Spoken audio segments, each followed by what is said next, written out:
Can you remember your dreams from last night? Would you like some advice about how to understand those dreams? My next guest is an author and dream therapist. Her name is Jane Teresa Anderson, and if you have a question for Jane, you can call now on 1300 222 936, or you can send me a text on 0438 922 936. Jane, thank you for coming in this evening. Oh, thank you for inviting me. It's always a pleasure. Before we begin talking about dreams specifically, I will get you to explain the science behind dream interpretation. So it's an art and a science, really. What's happening when you're dreaming is that your dreaming brain or your dreaming mind is processing the last 1 to 2 days of all your conscious and unconscious experiences to try to make sense of the world. And in doing that, it will refer back to all your past experiences, looking for similar experiences to the ones that you've just had. And the idea is to wake up in the morning with an updated mindset. Doesn't always work that way. We often favour the beliefs that we were brought up with and discount yesterday's experiences. Of course, our dreams don't look like our recent life, so we have to find ways to look at them and to understand them, which is an art and a science. Because certainly once upon a time, people seem to think that dreams, if you like, or dream interpretation was like reading the tea leaves or like astrology.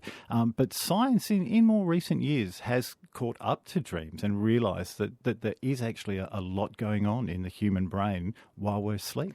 That's right. And there's nothing about a dream that is divinatory. You know, a dream doesn't give you guidance and doesn't tell you what to do. But looking at a dream, when you understand how to do it, gives you insight into your own unconscious mind, your own beliefs in life, your own patterns of behaviour. So when you look into a dream, you can see, is that how my mind works? Is that why I'm having the experiences I'm having in waking life? Now, based on that, I'm going to change direction or make some changes in my life or opt for reprogramming, which can also be done in a kind of dream work. So yes, they're not divine messages. They are means of finding out more about ourselves that can give us good direction, which we take by looking at those dreams. And it's also interesting, the more you read about how dreams work, the more you discover how dreams work, the fact that they often pun and have various word plays. I can remember many years ago, my favourite singer is Kate Bush, and I remember many years ago having a dream about Kate Bush living in Forest Road in a house that was covered with plants and trees and, funnily enough, bushes. Yes, of course. Because the more logical part of our brain really is switched off while we're dreaming, and it's left to the other part of our brain, which is more creative, holistic, emotional, to kind of show the drama of what's really going on in the brain processing. And of course, puns and wordplay is all part of that part of the brain. And particularly for people like you, Paul, and for people like me, people that are interested in words and reading and speaking, we will often find a lot of our dreams have puns in them, which means that we can not only interpret our dreams sensibly and seriously, but we can also have fun along the way and really laugh at what our dreams come up with. You're listening to ABC Radio Tasmania and ABC Radio in the Northern Territory. My name's Paul McIntyre. It's 7:15. My guest is Jane Teresa Anderson, who is a dream analyst and author. Jane is here to take your calls or maybe your texts if you've had any curious dreams of late, or maybe you've made an observation about your dreams, how they work. If you'd love to share it, I'd love for you to share it. 1300 222 936 again is the number, or send me a text on 0438 922 936. Sal in South Hobart has done exactly that. Hi, Dream Team. Sal, you're far too kind. I'd like to know whether kids' dreams can be interpreted in the same way as adults, or do their incredible imaginations mean their dreams are a bit different? That's a great question. It's a great question, Sal. Amazingly, they can be interpreted in the same way. And I do actually often work with children with their parents as well, of course, and so I'm sort of privy to that. And I'm always amazed, even when you talk to adults who remember their childhood dreams and you look back on those dreams and you analyse them, I'm always amazed how sophisticated children's dreams are. the reason why their dreams can sometimes look so imaginative and so amazing compared to our dreams in adults is, of course, that little children are experiencing amazing change every day, going out into the world and everything is new and everything is fresh. And then their little brains and minds at night are processing all this amazing stuff and coming up with big imaginative pictures. But when you pare those down to what kind of dream is this? Is this a dream where the child is facing fear? Is it a dream where the child is facing joy? Is it a dream where the child is trying to solve a problem? You can begin to relate it to what's actually going on in their life. And I think with children too, getting your kids just to talk about their dreams, whether or not you understand them, is a fantastic thing because it tells them to value their dreams. It's a great communication thing, and it helps them to, it's one of those many things that we do to build trust with our kids, to talk about, what did you dream about last night? And then to sit and really take it seriously. And often dreams, particularly when you're a kid, well, even when you're an adult, can be a great way to inspire writing, story writing, and fiction. Absolutely, yes. And I'll often use this with people that I work with as well. If they've had, to keep it really simple to get the message across, but if you've had a dream that's really upsetting, let's say you're trying to get somewhere and you can't get to the airport or whatever it is, that kind of common dream, I'll get people to actually sometimes rewrite, if they enjoy writing, rewrite the dream version where they do get to the airport and they take off. So in doing that kind of thing, enjoying that and rewriting or replaying or revisualizing, what you're often doing is actually training your unconscious mind to have a better outcome, to overcome limitations that you've actually got in your life that are stopping you from achieving whatever it is, for example, in that dream. And a little bit earlier today, I was talking to various friends and colleagues about our upcoming session, as it was then tonight. And a friend of mine told me about when she was younger. She had two older siblings, one of whom was a bit of a bully. And growing up, she used to have these nightmares, she was telling me, about an alligator and a tiger. But then when her two siblings, who I think were about 10, 12 years older than her, when they moved out of home, the dream stopped. And only recently she realised, or she thought, I wonder if these nightmares about a tiger and an alligator were actually about my bullying older siblings. Is that possible? It sounds extremely possible, and it's something, if we'd looked at her dreams when her siblings were still at home, we would have been able to tell from the whole storyline of the dream and gradually work that out because, of course, you can't take a dream dictionary approach. You don't look up the meaning of tiger or the meaning of alligator. These are symbols which our own unconscious mind brings up to represent what's happening in our lives. So it's highly likely, yes, that she saw one as a tiger kind of energy and one as an alligator type of energy, and she was battling or befriending or whatever these in her dreams. And often it is in looking back and we can say, well, this recurring dream began when I was 3 and it ended when I was 15. So what did begin when I was 3? What did end when I was 15? And you can get great clues from that. And also dreaming of animals, again, you can't take a dream dictionary approach, but more often than not, animals will come into our dreams to represent that kind of energy or feeling that we can't really put words around. When you can put words around a feeling, that feeling in a dream might often be represented by a person that you know, for example. But when it's more kind of instinctive, intuitive kind of feeling, your dreaming mind often comes up with, I know an animal that kind of could represent that. It's fascinating. It is. A few years ago, I was doing some volunteer work in a prison, and the subject of dreams came up. And there was a young chap telling me about a dream he'd had with a child in the dream who was angry and upset.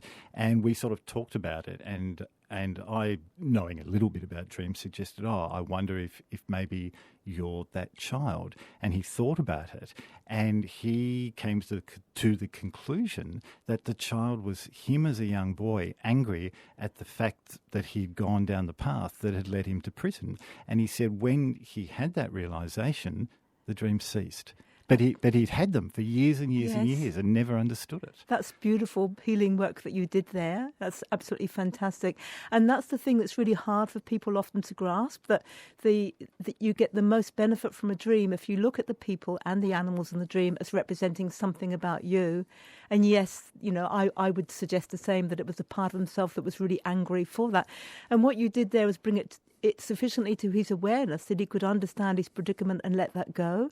And if he wasn't able to get that far, you would then maybe set a dream alchemy exercise where you would get him to perhaps draw the child or close his eyes and visualize hugging the child and telling him everything was okay.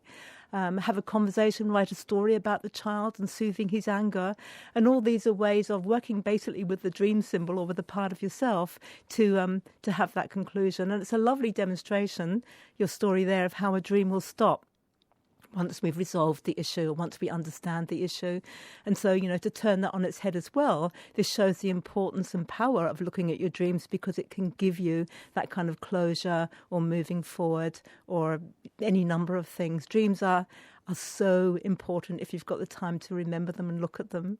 You're listening to ABC Radio across Tasmania and the Northern Territory. My name's Paul McIntyre, and my guest is Teresa Anderson, who is an author and a dream analyst. It's 7:22. Jane's going to be here for the next 10 minutes or so, I reckon. So if you'd like to have a question answered by Jane, if you've got some queries about maybe dreams you've had recently and different ways you can maybe look at what that might mean, what it's telling you, the text is 0438 922 936, or you can call and have a talk. 1300 222 936 is the number.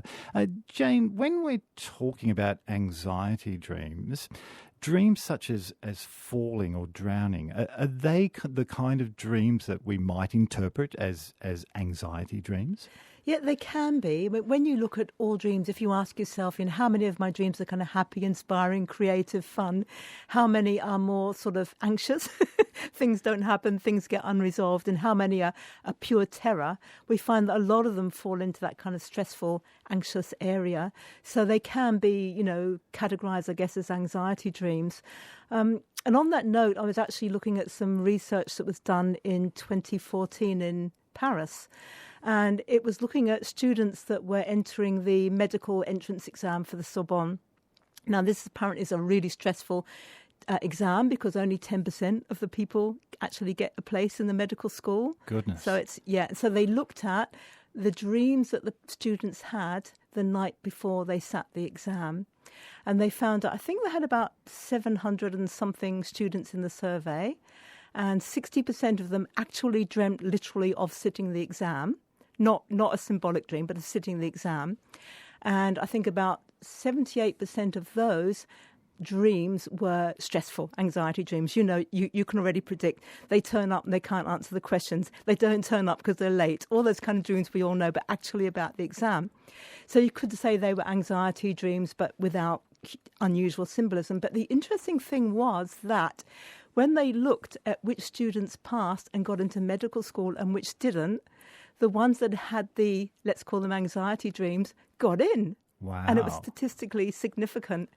Now, I thought about that because they then put that forward and said, well, this is maybe we've demonstrated that dreams are a rehearsal for life. And there is quite a lot of evidence that sometimes our dreams are a rehearsal for life. If you're dreaming of being chased by a tiger and you find a way to climb up a tree, then in waking life you've already worked out what to do if you're chased by a tiger or in another threatening situation. But there's also a lot of evidence to suggest that that's not how dreams go. And I wondered whether it was a good demonstration of that, or whether the students that were naturally anxious and naturally stressed, and therefore had the anxious and stressed dreams because their dreaming minds were trying to process them, were in waking life so sufficiently anxious and stressed that they actually did more work and got through. But yes, our anxiety dreams are, a nightmare is a dream that wakes you up abruptly in sheer terror, because when you have fear in a dream, you get the cortisol and the adrenaline into your body, and you actually get that physiological fear response, and you wake up sweating. That's a nightmare. A stress or an anxiety dream is kind of paired back from that, because if you're in the dream and you're experiencing stress or you're experiencing anxiety, or the examples you gave there, then your body does also pump the adrenaline and the cortisol into your bloodstream, but not with a great big punch that the scary dreams do. It's just like a drip feed, like it is in life when we're stressed and we've got this drip feed of these stress emotions. And so we can wake up from a stressful dream like that, unfortunately, with not a very good start to the day. You're already physically stressed. You've maybe had a bit of a restless sleep because of these dreams.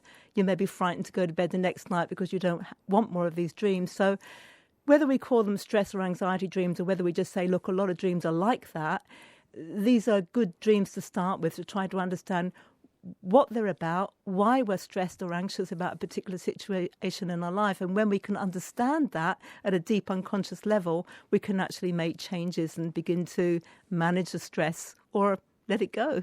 So it's not accurate to suggest then that all nightmares are anxiety dreams?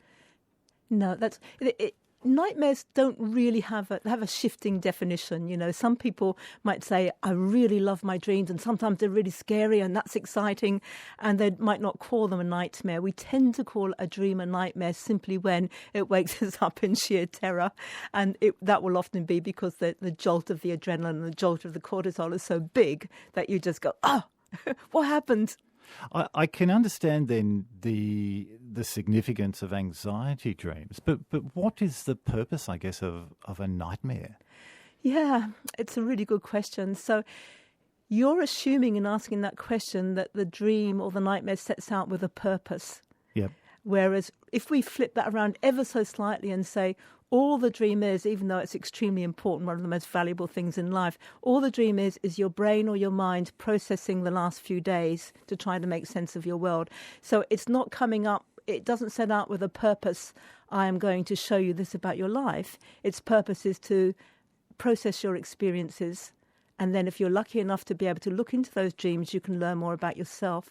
So given that, a nightmare will often reflect something you either are really fearful of in life, or you hope doesn't happen, because same thing, there's a deep fear.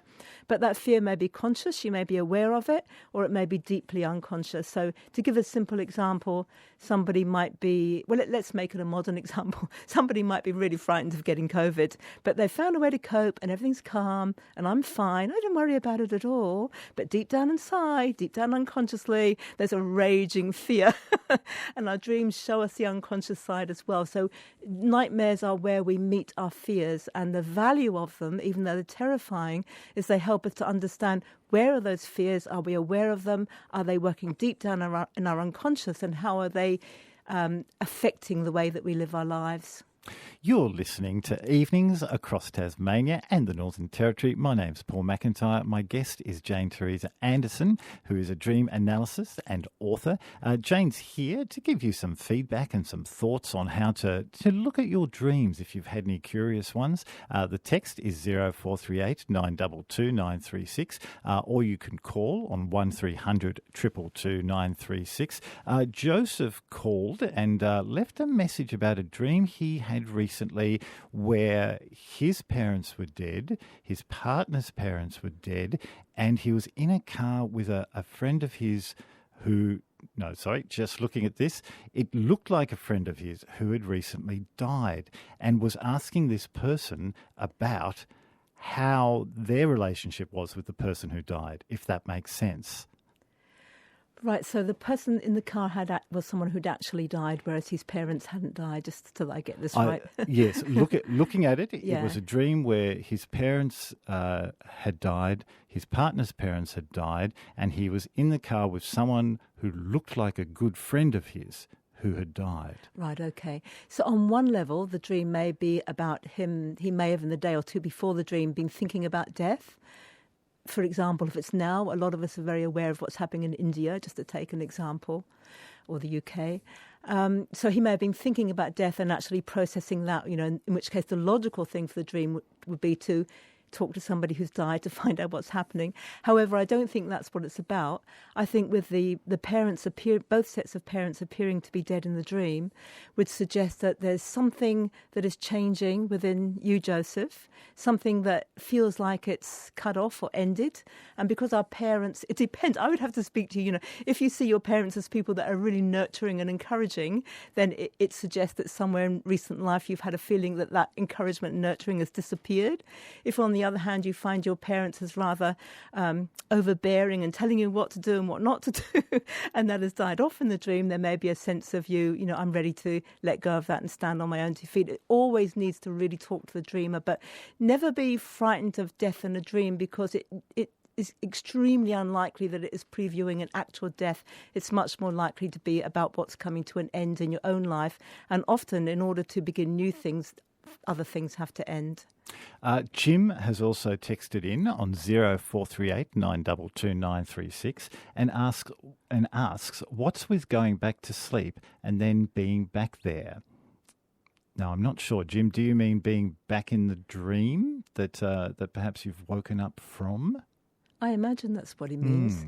And Jim, that is a wonderful skill. A lot of people would like to be able to do that. So more commonly, we wake up from a dream, and if it's a good one, I really want to go back to sleep and but you jump into another one. However, some people just seem to have the knack, and for those people, it happens a lot. So that's just your ability to be able to pick up where you left. But when you do that, I'd be really interested in saying, okay, this dream's really significant to me because when I'm falling asleep, I'm going right back to it. I'd be looking at, what does this dream mean? What is it reflecting about my life? How can understanding this dream help me? Fred has texted in to ask, and this is a great question, I'm very curious to hear the answer to this. Do bilingual people dream in different languages? Oh, yes, they do.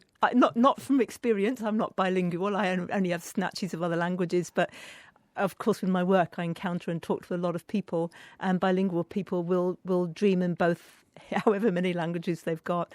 And sometimes when we're analysing and exploring dreams, we put significance on that. Oh, why did that person speak in Portuguese? Does that take you back to something about when you're speaking that language or whatever? So yes, they do, absolutely. Oh, well, There you go. And Kirsty asks, do we dream more than we realise, and do we just forget them, especially if we're tired? Spot on, Kirsty. I think roughly the number of hours that you're dreaming if you're having an 8-hour sleep is something in excess of 2 hours. So even those of us who remember a lot of our dreams would be hard put to come up with 2 hours worth of content, like a whole movie.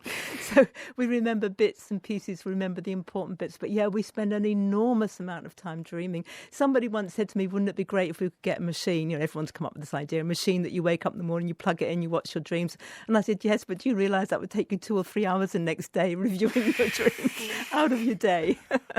And Mary asks, and unfortunately this will have to be our last text, but thank you, Mary. What does it mean if we dream that we are really wanting to fly, but we just can't take off? Oh, that's wonderful, Mary. So I would need to speak to you deeply about your dreams, but an example would be there might be somewhere in your life where you really want to take off, not to fly, but take off in your career or take off in your relationship or something like that. But your dream is saying, but you just can't quite get there. It can also be a sense of asking yourself the question, why do I want to fly in the dream? And, you might say, well, I want to fly up so I can look at the land below me, in which case it might be maybe that what you want to be able to do is lift up and look down on your life to get better perspective, but I can't quite do it. You might say, oh, I want to fly to escape a terrible situation I was in the dream, in which case you might say, maybe escape's not always the right way to approach a problem. But my sense, Mary, with yours is yes, something you really want to lift up, get into a higher potential, get something going, but there's a part of yourself that's holding back. And if we were to look at the whole dream, we'd be able to find out which part of yourself is holding back and encourage it to let it happen. Might it be, for instance, if perhaps you've started a new job and maybe you've been out of the workforce for a while and you're perhaps a little bit tentative about how you're going to go? That's a perfect example of it. Yeah, like I really want this dream to take off. I really want to fly. I want to be a high flyer. I want to show people what I can do here. I want to rise above whatever else is my past, the other employees, all those kind of things can come into it, yes. Jane Teresa Anderson, dream analysis and author. It's always fascinating talking to you. Thank you so much for coming in tonight and giving your insight into all those dreams. Thank you, Paul. It's a pleasure.